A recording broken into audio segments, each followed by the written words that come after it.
Hey everyone, it's another energy update, and we are in the month of April. And so I'm going to be looking at the energies throughout the month and how they could be impacting you emotionally and mentally. And hopefully, it assists you in how to navigate our actions throughout the month. And one thing to note, that if it doesn't resonate with you today, if it doesn't resonate with you this month, it could be impacting you the month ahead. So it could have affected you already, or it might be in back of us. And so for those of you, depending on where you're landing energetically, you could be more of the leader of energy, or you could be on the back end of things, or you can be right here with me. So we're going to get into it.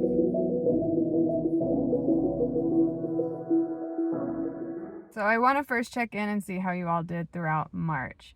The conversations that I had throughout the month, I was recognizing that some individuals in my readings were resonating more with their update, or February's update that I did. Others were just at the end of March starting to get into the March energy, which is what got me to want to put a little like a caveat in this, or a warning type of thing, that this message may not resonate with you at this moment in time. It could be that, maybe come May, that you are starting to get this. There will be cohorts of individuals that are going to be passing the baton. And it actually might have been a while ago that I said that, but this is continual. Like, energy doesn't just hit you, all of us at once, and then, we move on. No, it is a relay race in a sense, or a relay effect, where we have our leaders and then we have the ones that are bringing it up on the tail end. It just depends on our ascension line. It depends on our, from what I see, is just kind of like our courage to really dive deep within ourselves and really utilizing our free will choice to in a conscious manner. So that's why it's going to be really important for you to maybe reflect on this now, and just understand that this is energy. And I pick up on the mental, emotional, spiritual, and physical well-beings of the energies, how it affects us emotionally, how it affects us mentally, how that could be impacting us on our ways that we take action in the world. So that's something to consider as you're watching these. The vision that came up this month, or at least I want to say the beginning of the month, is that most of us are going to be getting lassoed. So we're going to be hoping to avoid all of our emotional and mental reflections, the mirror, right? So for those of you who are familiar with shadow work, it's that we're looking at ourselves and we are noticing our own shadows, our own darkness. And so in that time, in this month, and I'm going to be closing my eyes in this too, because I feel like I want to just really sink into this. I'm assessing right now is just seeing how people are doing whatever they can to escape their own reflection. They're doing anything and everything they can to escape responsibility for their choices, for their actions, because, truly, there are many of us who are, it really comes down to doing the best we can with the knowledge that we have, if we are of purest intentions. Now, doing it from a place of love and doing it from a place of just trying to be a good person, hoping that their actions are rooted in goodness. So when we have to look at ourselves, it's challenging. Again, like I like to say, I'm a human. I'm there with you. I get it. I have my own shit that I have to look at and acknowledge and take ownership of. And it's challenging being human, right? So so when I see this energy coming in, and like I see a lot of people doing their best to manipulate the situation, trick the energy that is essentially impacting us all. Okay. There are very strategic people out there that are capable of dodging, but it's still gonna come for us. It's gonna get us some way where we're gonna have to be pinned against the wall in a sense and saying, look at the mirror and see how you're contributing to the collective consciousness. That begins in April. I felt it beginning about a week ago. And so, and I mean, it's been happening over and over again, but it's getting thicker and thicker and thicker. And so, you know, we want to pause and do some self-reflection and just say, damn, like my choices have led me here. And I wasn't conscious of this. That's an act of self-forgiveness and just saying like, okay, now that I'm aware, I have the opportunity to make a different choice, a different approach when I'm faced in the same situation type of thing, if I'm faced in the same situation. And that's the beauty of choice, right? So that's what we're facing right now. And so, I'm seeing like, it's almost as if like the cowboy, living in Arizona, that makes a lot of sense. I see the cowboy and I just see the lasso going. And that's how I want you all to know, that's how spirit talks with you, is through things that resonate with you and make sense to you. Okay. So I'm just going to drop that with you in case some of you are wondering about some of your gifts awakening right now. So in any case, I see a cowboy kind of lassoing and like trying to get the wild beast, if you will, and wanting to like bring it down and just pin it down and say, look at what you're doing. Look at the mirror. And it's like, and I see people trying to escape it. And then, even in that time, it takes the animal to calm down, to come out of that fight or flight, to come out of that survival mode. And so then what I'm seeing too is also a metaphor of, working in behavioral health. They teach you how to do holds on. For me, I was working with kids.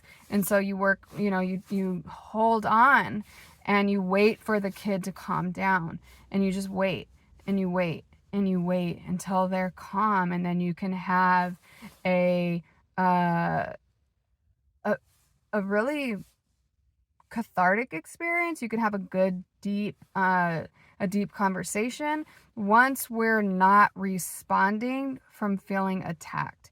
And so that's something that we all could be facing right now, is that we could be starting to respond to situations and circumstances because there's a lot of drama in the air right now, because we're all releasing some stuff. We're releasing fears. We're talking about it more. We're getting our demons out in a sense. And not to mention how like everything else that's happening in the world with wars and everything like that, there's so much fear on the planet, and consciously, or not consciously, but our collective consciousness is responding to that, right? And so that's something for you to be aware of. Like, capture yourself when you're starting to react, and just, hold yourself down, because that's what it's trying to do.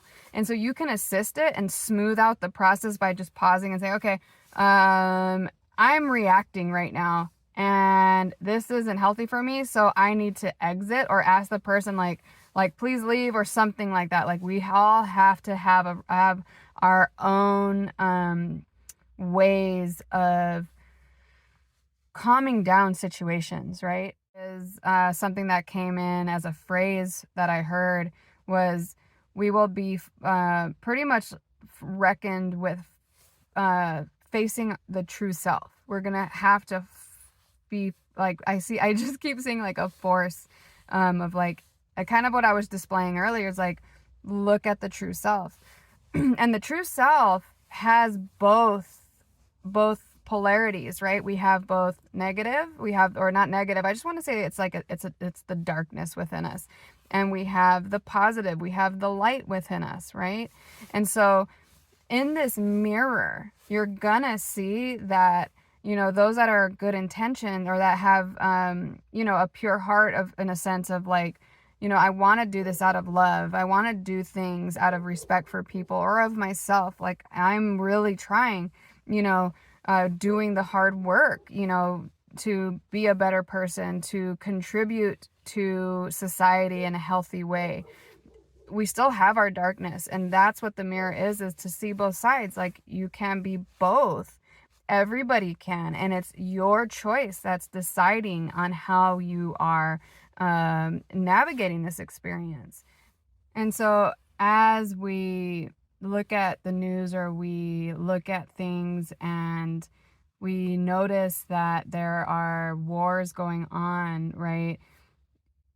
I want you to consider that the the idea of alchemy as above, so below, as within, so without, which means that what's happening in the heavens is happening below, is happening within, and it's also happening in the physical type of thing. Like, there's just so many things that are occurring that we have a way to impact it.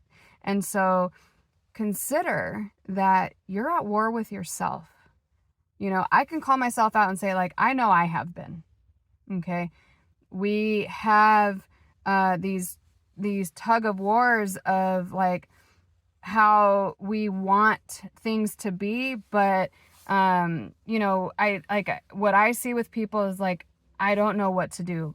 I want to do this, but is this right? So we don't know how to commit to things, and it's causing friction. And this is just a simple example, because there's many ways that internal wars are going on within ourselves.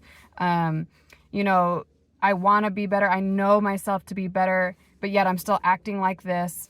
I'm still behaving like this. I'm still doing things that I know is not healthy. And yet, so there's all this happening. And so we're actually impacted by not only our own internal struggles, but it's the collective mindset that's also affecting us too, because we're all at war, right? On some level. And so it's really important for you to recognize that our thoughts are impacting us. The way we're thinking, we're not taking responsibility for our thinking.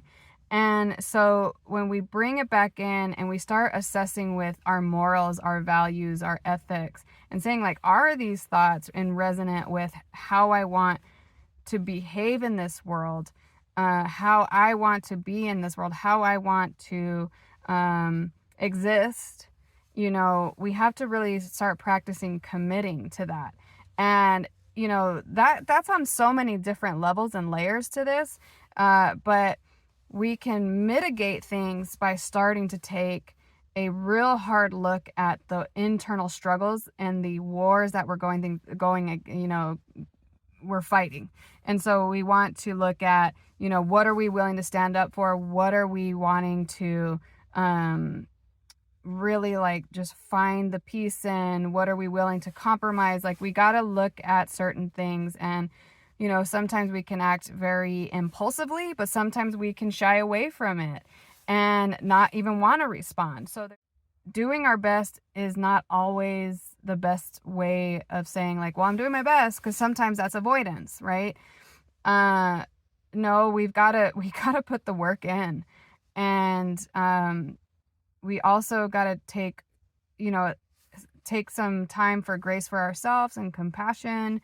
There's just so many ways that this is, coming out in the physical, right? So one thing that you want to be aware of is how much your thoughts do impact your neighbor, or do impact whoever's in your house. They do impact your work, your coworkers. They do impact the collective, wherever you are, whoever you. And this is funny. It actually just came in right now. So sorry if I'm going to gross people out or whatever. I mean, it's just nature. You know how women sync up with their menstrual cycles when they start working together? It's the same thing with your thoughts. So, but that's on all genders, right? So when we are all working together, we're synced up. And so if we have individuals that haven't dealt with or are working through or are struggling with PTSD of all types, whether it's in the home environment from, traumas in the home place, traumas from the workplace, traumas from, wherever it's coming from.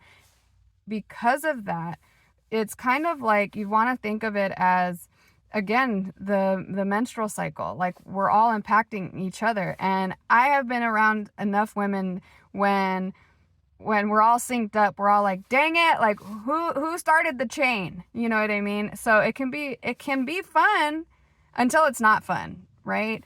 And that goes with anything. Like, we could be wrestling with somebody and nobody's getting hurt until somebody gets hurt.